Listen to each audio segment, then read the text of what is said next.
Tramp. Okay. Mike Mangini. Right. From Dream Theater. Right. Dude, everybody like did something. Some dude gave the band Extreme their name, and he was the music business teacher. He's like, listen, I manage these fuckers. I was like, right. Listen, Fox has a new TV show called Dreams. That's fucking confusing to fucking viewers and shit. So you guys are going to be like, they're like, all right, then we're X Dreams. And they're like, no, that doesn't make sense. You guys are Extreme. You know, and then he like, you know, so it's like all these dudes are telling you shit, like, you believe them because they're like, they did it. Real stuff. Right. You know? But I gotta be honest, and nothing against the band, Extreme was probably one of the worst band names I've ever heard. Yeah. Like, it's too generic. Yeah. And I'm sure the guy knows what he's doing. I'm sure he's named other bands. And honestly, you've referenced Dream Theater about 5 times. I've heard of them. Yeah. I've never heard one of their songs. I don't know why that's. I gotta check them out. No, but I mean, every musician I know like worships them. They're dope. But anybody that's not a musician I've never heard of them. I don't know who they are. It's just kind of like. It's just like a good thing to say to be like, yeah, Dream Theater. Yeah. I like every classified ad. They're like, we're kind of like Metallica, Megadeth, Dream Theater.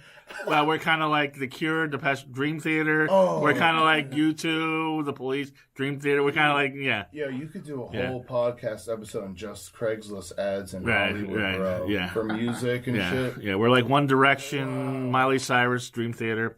Like everybody throws the Dream Theater in there. Yeah, but you like Dream Theater. Yeah, I mean, you know, doesn't give me the eggplant. You know what I mean? Does it give you half an eggplant? No, I mean, they're just like so technical. Yeah. You know what I mean? I enjoy it, you know, but you gotta be in a certain mood. Yeah. You know, like, you can't be like fucking blasting that shit down the strip. Right.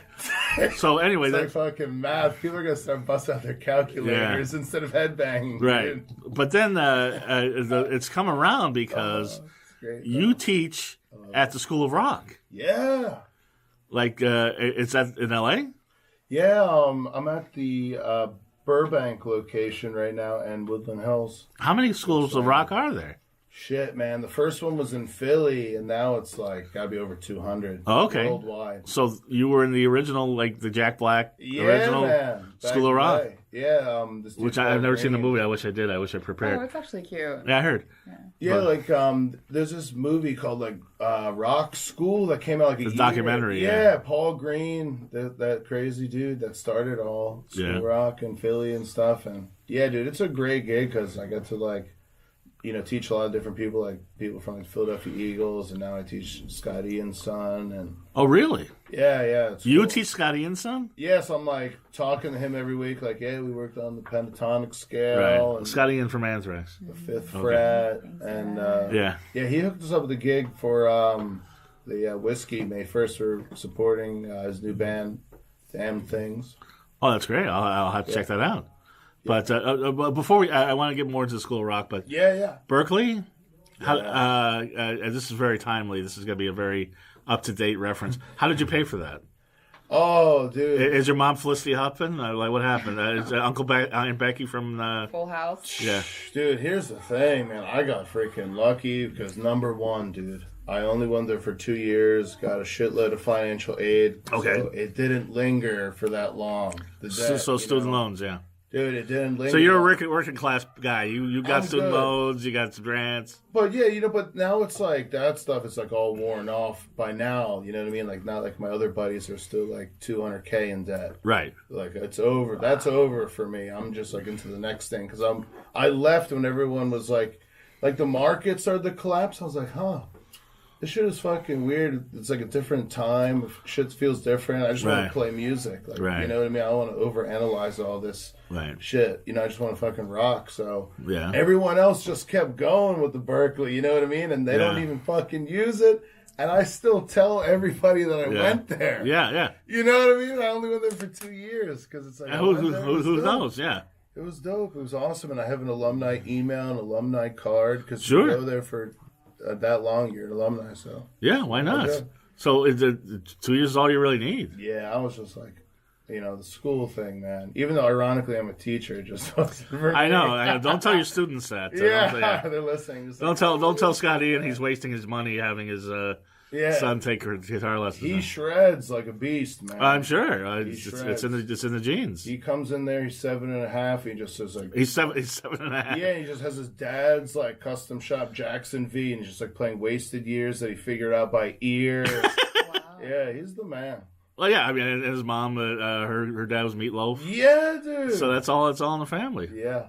And times. That's good. He's probably gonna rebel and become something else. Yeah, he'll be a politician or something. Yeah. But I noticed that, and we have something in common, which you may not be aware of, but we're both left-handed.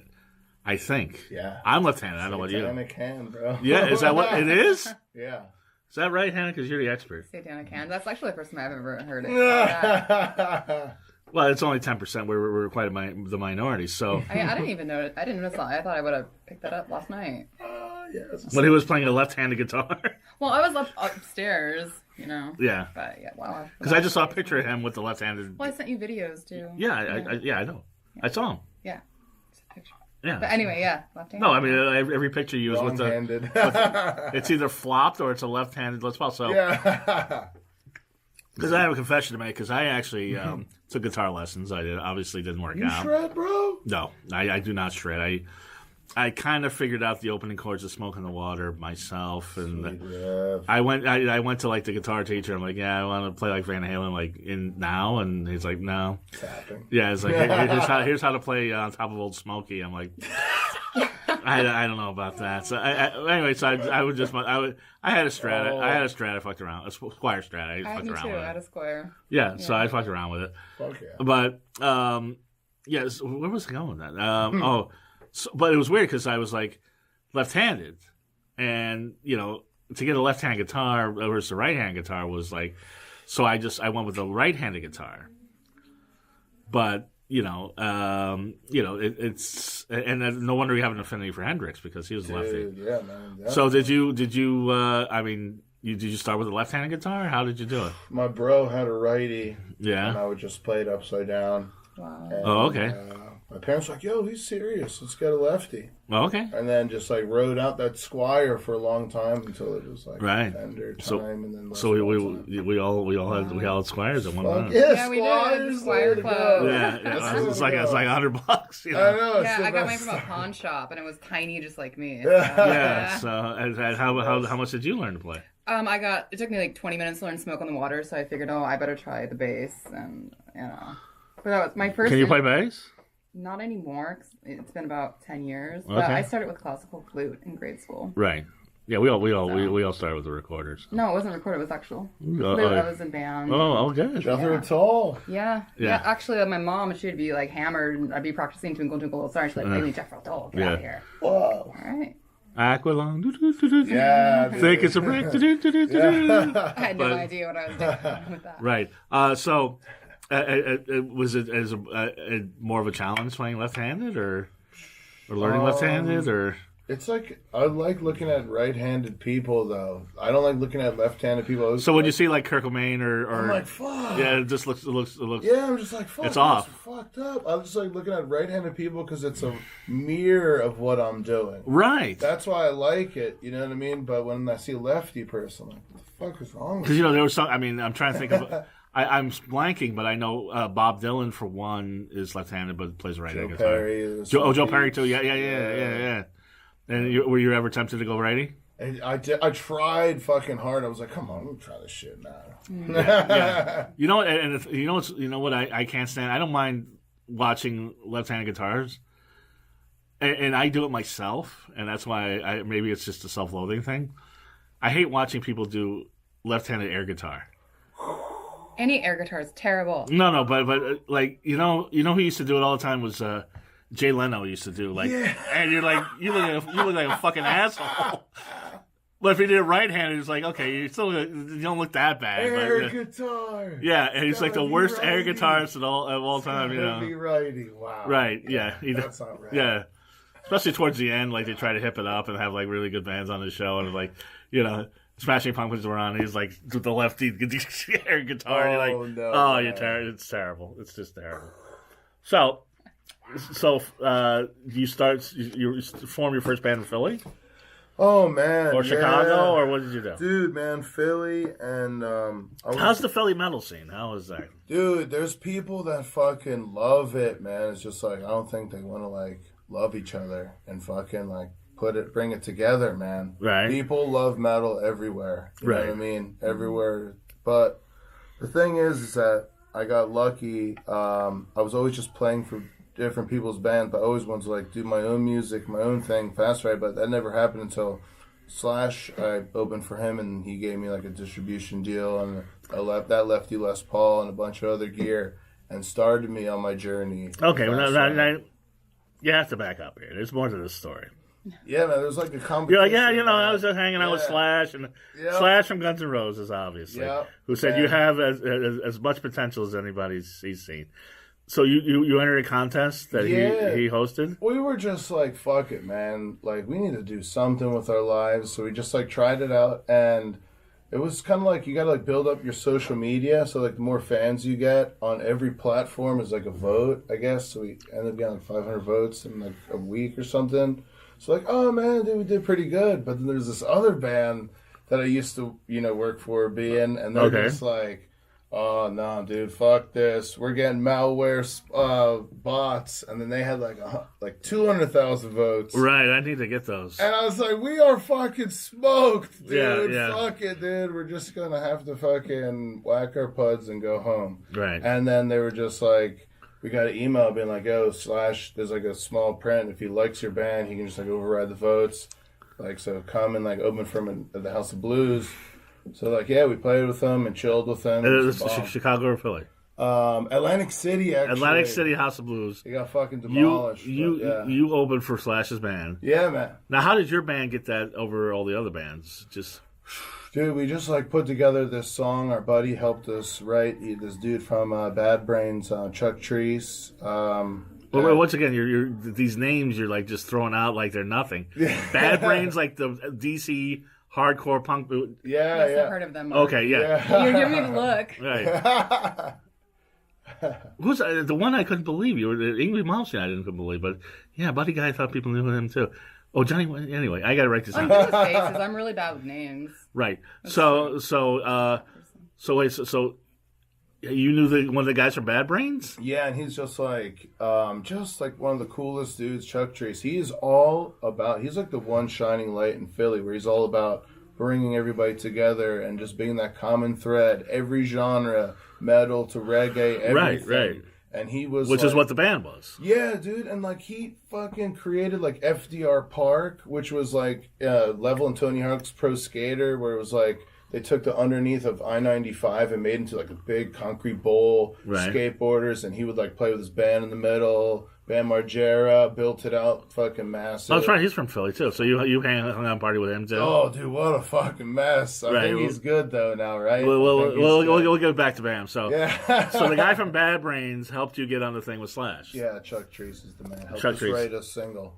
Oh, okay. So he wrote the song with and then you. We did a music video, and didn't want any credit. Didn't want any credit at all. Right. Just wanted us to do good. That's crazy. Because there's a band that inspired everybody. Never got the credit, never got the money, and they're still trying to help people. Yeah, that's all he wants to do. Yeah, his kids play music too. He's passing it on. He has like a jam space where everyone comes through, eats food, and jams, and that's it. It's community. Now, were you fans of Bad Brains and Guns N' Roses? Oh hell yeah, dude! Slash is like my main influence, and then I got HR. I would see him. He played Dobbs, R.I.P. Dobbs was like the Viper Room of Philly. Yeah. Nirvana started there when they were like two guitar player pre Dave Grohl. Right. Tool played there in '91. It's on YouTube. Mm-hmm. Their full set. Right. Fucking, that place had vibes. And you played for there? Days. Oh, dude, we were like the fucking house band there. We would like play with like everybody. Cinderella. Cinderella's from Philly. Boys. Those were our boys. Jeff LeBar would help me fucking load my gear in the rain, and his son played in the band and is in Tantric now, so we're still friends. Oh wow! And the bass player's in Tantric now, so we split up. I did Fastride, Tantric. Oh, so Tantric was your first band? Yeah, well, we were Mach 22, and then we split up into like all these other different things, which is another beautiful thing because it's like Mach 22 still goes. My student plays my riffs and like my shit. Oh, and okay. that thing, so he keeps going. I'm like, That's great. Take it, bro, go. And then, like, you know, then you got Tantric. The other half broke off over there. So it's like, then you got Fastride. Right. That's like, music should be like that. Because I think I saw some quote from Tom Kiefer about you guys. Yeah, that's our boy, man. Yeah. Love him. Yeah. He's a good cat. Yeah. And blues influence himself. Yeah, totally. Interesting note. If you ever run into him again, another record store story. I just on a whim played Long Cold Winter. Fuck yeah. I just it came in. I was like, hey, I'm gonna play this, and this guy, older guy, he's had to be in his 60s, big blues fan, like would just look for blues records. It's like who